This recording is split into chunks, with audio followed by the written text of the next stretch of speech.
Hey guys, I haven't been posting videos often, but I had to once again go back to celebrate an anniversary here. There's actually another anniversary tomorrow. Ratatouille turns 10, but that's a different video for another 24 hours from now.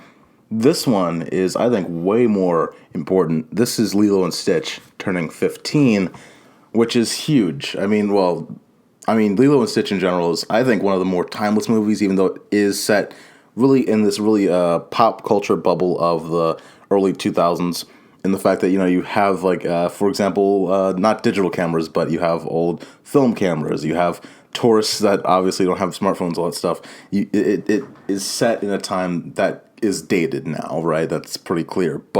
And there's also references to, The Matrix and all this stuff, but it's still a movie that is timeless in the fact that these characters are so well made. Anyone can love and understand where Lilo is coming from. Anyone can understand even Stitch at a certain point. I love the way that it starts off. I love the way that it ends. I love just watching these characters come together, how they mesh, how they fight, all that stuff. And of course, this became a huge franchise. People forget, I think, especially now that it's 2017, it's been a while since this huge rush of Lilo and Stitch content, that Lilo and Stitch was just a one movie thing way back in 2002, but by the end of the decade, you had a multiple TV series. Remember, there was the Japanese anime version of Stitch, then there was the Lilo and Stitch TV series that aired on Disney Channel. There was, of course, also all the sequel spinoff movies that included the other experiments. Stitch is obviously 626, but there were other experiments. We now know that Stitch is experiment 626. But whatever happened to the other 625? The Adventures of Stitch continue in an all-new movie premiering on DVD and video summer 2003. And we got to dive into that as well. I do think that over time, the quality of these movies got lower. I actually think that 2 is dramatically less interesting than 1, but I do still love 2. I haven't watched it in a while, but I did enjoy it my last time watching. 3, I think, really sort of loses the charm of what made Lilo and Stitch great. But then again, it's diving into more characters, which is why it probably loses that charm, because we're not learning about the characters. We're on a completely different story. But in general, the Lilo and Stitch franchise is, I think, huge, and it was huge in the 2000s. It was pretty much what Frozen is today in terms of keeping that stuff around, keeping it relevant.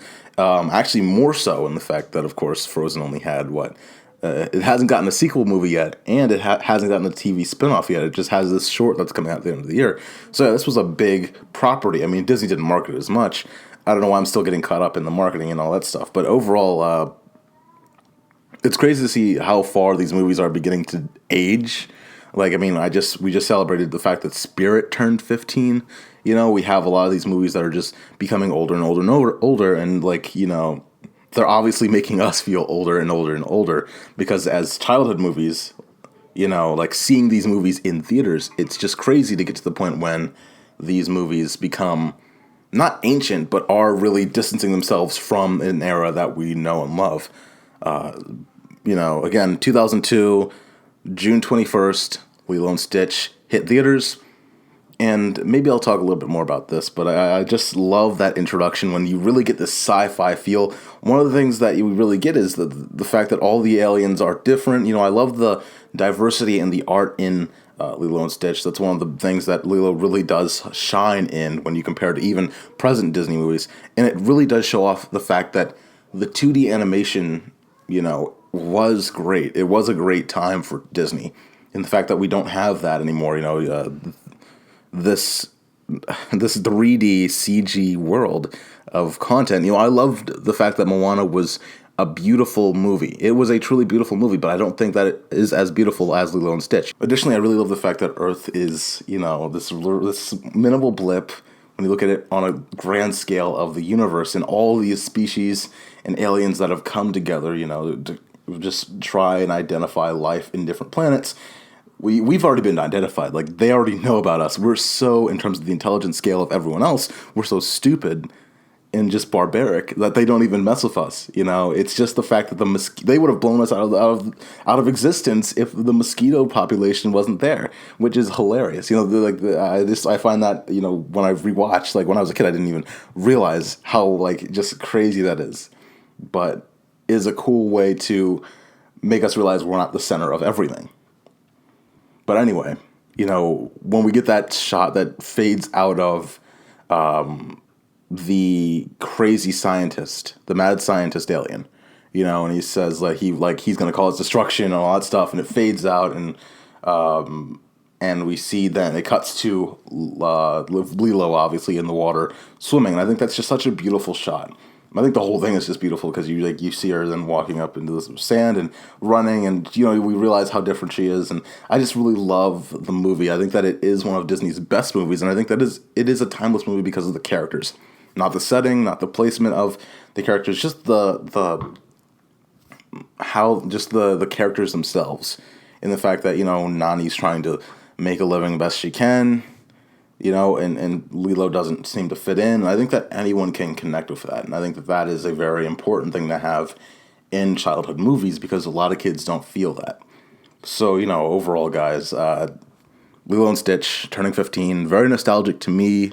I think very nostalgic to a lot of you guys. And, you know, even though Lilo and Stitch's time has become sort of pulled back, you know, it's not front and center anymore. It's not that big mass appeal movie that it used to be. It is still a great film, and I think that it's I think it's one of the best movies Disney has ever made. I think that you can put it up against any of the current resurgence Disney films, like, you know, Big Hero 6 and Moana, and definitely you could put it up against Frozen, you could put it up against Tangled, you could put it up against any of these new, like from 2010 forward movies, and really prove that this film has a lot going for it. And so, you know, guys, check out this movie if you haven't seen it. If you have, tell me in the comments what you think about it. Thanks for watching. I'm Brian Swan. As always, stay tuned for more. This is Athemocracy.